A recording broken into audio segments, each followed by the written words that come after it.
Many years ago, part of my job while working at notably England's largest medieval castle was to recount facts and history to school groups and other visitors. And I was told something about the origins of baseball caps, or caps like this with a peak, that stuck. I was told that the origins of these came from medieval helmets with visors, and that the peak was a modern representation of the visor. Not only that, I was told that whenever we see caps being worn sort of like this at vertical angles, or even more like this backwards, that was a throwback to young medieval knights in training who were defiantly not closing their visors during training sessions to show that they knew best or they were cool. And I believed that.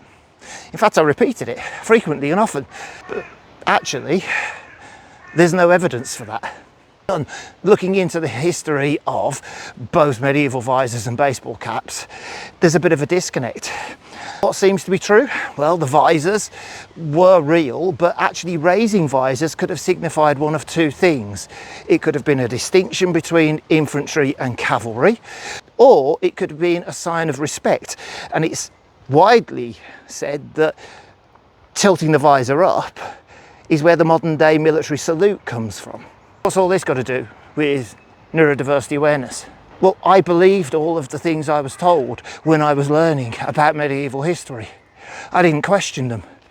I saw them said, and other people said them, and they repeated them, and guess what? So I repeated them as fact. And yet, now we know that wasn't. My point is, when we're learning what it means to be neurodivergent, or about neurodiversity as it pertains to anyone else on neurodivergent conditions, we're going to hear lots of things confidently portrayed as fact. But we have to constantly look for the evidence, look for the proof that what's being said is correct.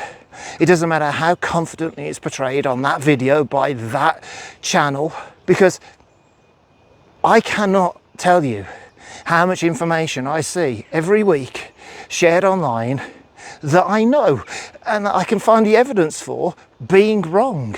But it's portrayed with such confidence that people seeing it for the first time will believe it's true, and that will cause problems. I know I might say this a lot, but if you are late diagnosed and you're trying to learn what all this means to you, sure, go out, search all different types of content, but please, whatever you see, go away and fact check it.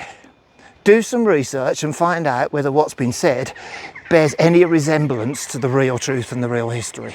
And I'll promise you that a lot of the time you may be surprised. Whether that's a good thing or not is for you to decide.